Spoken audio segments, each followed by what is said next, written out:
नमस्कार दोस्तों, national updates की एक नई वीडियो में आपका स्वागत है। चलिए देखते हैं आज के मुख्य अपडेट्स। पहला अपडेट लखनऊ से है, जहां लखनऊ प्रशासन आरटीओ को शहर के ट्रैफिक व्यवस्था सुधारने की जिम्मेदारी दी गई है। इस काम के लिए आरटीओ ने कुछ सड़कें चिन्हित की है, जिसमें पीपर मिल कुकरेल नदी पुल से समतामूलक चौराहे तक, पिकअप भवन से विजयपुर अंडरपास तक, हजरतगंज चौराहे से वाल्मीकि चौराहे तक तथा हजरतगंज चौराहे से महाराणा प्रताप चौराहे तक समेत लखनऊ में ऐसी 10 सड़कें चिन्हित की गई है, जिनमें नए साल से सड़क को जाम मुक्त एवं अपग्रेड करने का कार्य शुरू किया जाएगा। इन सड़कों पर पहले से ही मरम्मत के कई सारे काम किए जा चुके हैं। अब यहाँ लेन मार्किंग, हर दिशाओं में road marking, sign board, traffic rule से लैस एवं स्पीड टेबल जैसी व्यवस्था को स्टैब्लिश किया जाएगा। दोस्तों, अगली अपडेट अयोध्या से है। अयोध्या श्री राम मंदिर की नींव के निर्माण का डीपीआर तैयार हो रहा है। इसमें श्री राम मंदिर तीर्थ क्षेत्र ट्रस्ट के अध्यक्ष IIT दिल्ली के पूर्व निदेशक VS राज हैं। दोस्तों, श्री राम मंदिर के लिए देश के टॉप टेक्नोक्रेट्स की कमेटी को मंदिर के नींव का डीपीआर तैयार करने का कार्य सौंपा गया है। पहले अयोध्या में बनने जा रहे श्री राम मंदिर की नींव के निर्माण के लिए 1200 खंबे पर नींव निर्मित करने की योजना थी, लेकिन अब कमेटी ने साफ कर दिया है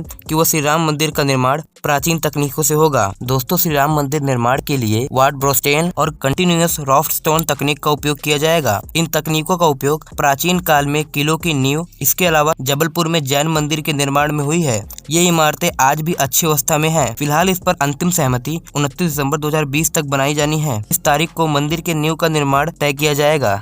दोस्तों, अगली अपडेट NHAI से आ रही है। ये NH यानी कि नेशनल हाईवे 365 BB के सूर्यापेट से कम्बोन स्ट्रेच को, जो कि तेलंगाना को आंध्र प्रदेश के पोर्ट से जोड़ता है, इस हाईवे की 4 लेन के काम को union minister for road transport and highway Nitin Gadkari ji ने इस परियोजना के निर्माण कार्य को हरी झंडी दिखा दी है। इस हाईवे की 4 लेनिंग में करीब 2054 करोड़ खर्च एस्टिमेटेड किया गया है। इस स्ट्रेच की लेंथ 59 किलोमीटर है। इस परियोजना के लिए 284 एकर्स लैंड की जरूरत थी, जिसमें 281 एकर्स लैंड एक्वायर्ड कर लिया गया है। दोस्तों, 4 लेनिंग के काम की डेडलाइन सितंबर 2022 रखी गई है। दोस्तों, इस सड़क की 4 लेनिंग से तेलंगाना स्टेट से एक्सपोर्ट में तेजी होगी और यहाँ पर एक्सपोर्ट की ग्रोथ होगी। दोस्तों, नेक्स्ट अपडेट है द इकोनॉमिक टाइम्स के आर्टिकल से। यह आर्टिकल 21 दिसंबर 2020 में पब्लिश हुआ था। इस रिपोर्ट के अकॉर्डिंग भारत भविष्य में रिसर्च एंड डेवलपमेंट का हब बनने वाला है, जिसके कारण भारत में कॉमर्शियल रियल एस्टेट की डिमांड बहुत ज्यादा बढ़ने वाली है। इससे कंस्ट्रक्शन इंडस्ट्री में तथा रिसर्च एंड डेवलपमेंट के हब इंडिया की टायर 2 सिटीज होंगी, जैसे कि लखनऊ, इंदौर, चंडीगढ़, ग्रेटर नोएडा,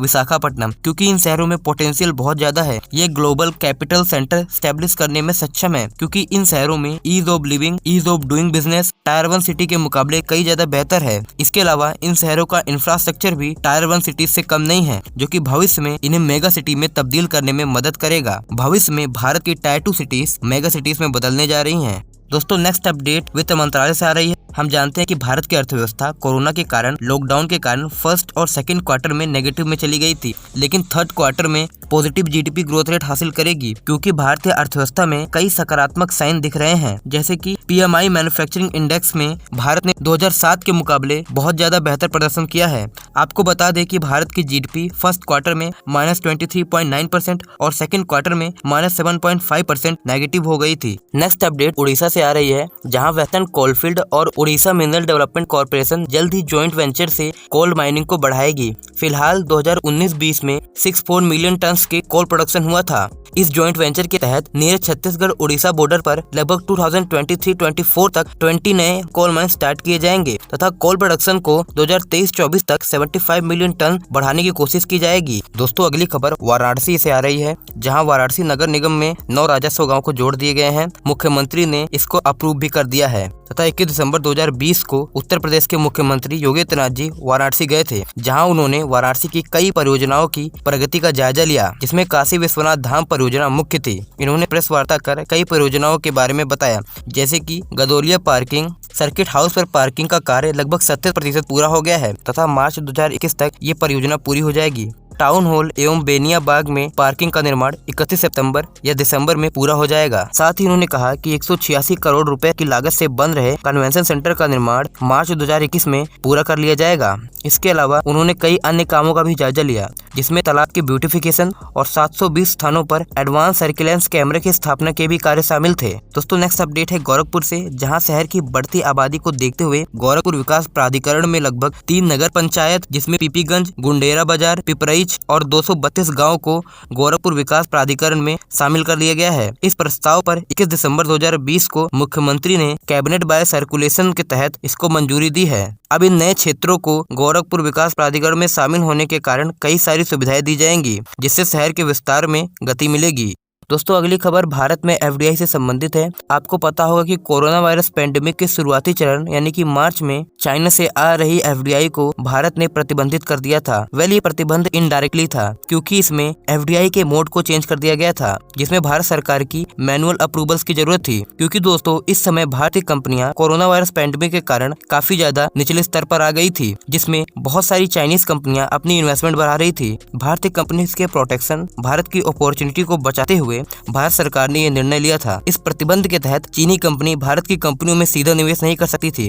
उन्हें मैनुअल अप्रूवल्स की जरूरत थी, चाहे वो किसी भी सेक्टर में इन्वेस्टमेंट करना चाह रही हो। चाइना से आने वाली एफडीआई को मैनुअल करने के लिए इंटर मिनिस्ट्रियल कमेटी का फॉर्मेशन किया गया। इसके अलावा department for promotion of industry and internal trade ने प्रेस वार्ता के दौरान कहा कि हमें अप्रैल 2020 से सितंबर 2020 तक लगभग 120 से 130 चाइनीज कंपनी के एफडीआई प्रपोजल आए हैं, जिनमें ऑलमोस्ट सारी कंपनियों के ब्राउनफील्ड इन्वेस्टमेंट प्रपोजल है। ये वही चाइनीज कंपनी है जिन्होंने पहले ही भारतीय कंपनियों में निवेश करे हैं तथा वो अपने निवेश को बढ़ाना चाहती है। फिलहाल इस पूरे एफडीआई इन्वेस्टमेंट की वर्थ 12,000 करोड़ है। दोस्तों अभी भारत सरकार ने इन एफडीआई प्रपोजल्स को अप्रूव नहीं किया है, जो कि बहुत ही ज्यादा अच्छा है। दोस्तों नेक्स्ट अपडेट है इंडियन रेलवे से, जिन्होंने अपने फ्यूचर ब्लूप्रिंट्स तैयार कर दिए हैं। भारतीय रेलवे 2030 तक नेशनल ट्रांसपोर्ट मॉडल शेयर को 27% से 45% करना चाहती है। इसमें वह फ्रेट ट्रांसपोर्टेशन को इंक्रीज करेगी। साथ ही 2024 तक भारत में 100% इलेक्ट्रिफिकेशन की कोशिश की जाएगी। इसके अलावा upgradation of speed 160 km/h Delhi से मुंबई और दिल्ली से हावड़ा इन दोनों रूटों पर स्पीड को बढ़ाया जाएगा तथा गोल्डन क्वाड्रिलेटरल के सभी रूट की स्पीड को 130 km/h की स्पीड तक अपग्रेड किया जाएगा। इसके अलावा 3 नए फ्रेट कॉरिडोर्स का भी निर्माण किया जाएगा।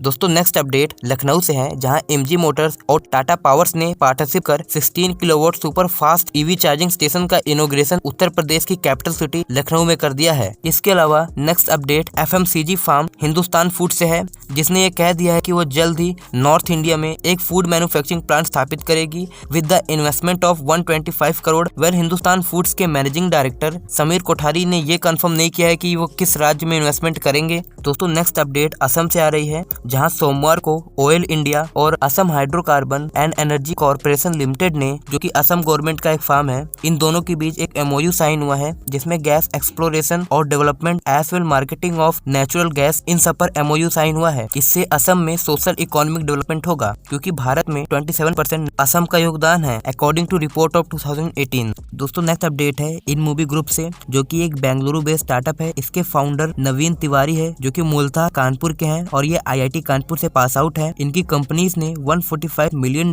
की फंडिंग गूगल से प्राप्त की है। दोस्तों इस ग्रुप का सबसे फेमस एप्लीकेशन रोपोसो है, जो आज के समय में 100 मिलियन डाउनलोडिंग्स को क्रॉस कर चुका है। फाउंडर एंड सीईओ नवीन तिवारी का कहना है कि अभी वो इस कंपनी के मोनेटाइजेशन के अलावा एआई और एंगेजमेंट इंक्रीज करने की ज्यादा कोशिश कर रहे हैं। इसके अलावा पीना लैब्स, जो कि नोएडा बेस्ड स्टार्टअप है, इसने $100 मिलियन की funding US based billionaire Stephen Mendis हेड से प्राप्त की है। साथ ही ये third most valuable fintech Indian startup बन गया है आफ्टर पेटीएम और फोन पे। सो गाइस आज की इस वीडियो में इतना ही। अगर आपको वीडियो पसंद आई हो तो लाइक करें। ऐसी डेवलपमेंट न्यूज देखने के लिए चैनल को सब्सक्राइब करें। धन्यवाद आपका ये वीडियो देखने के लिए।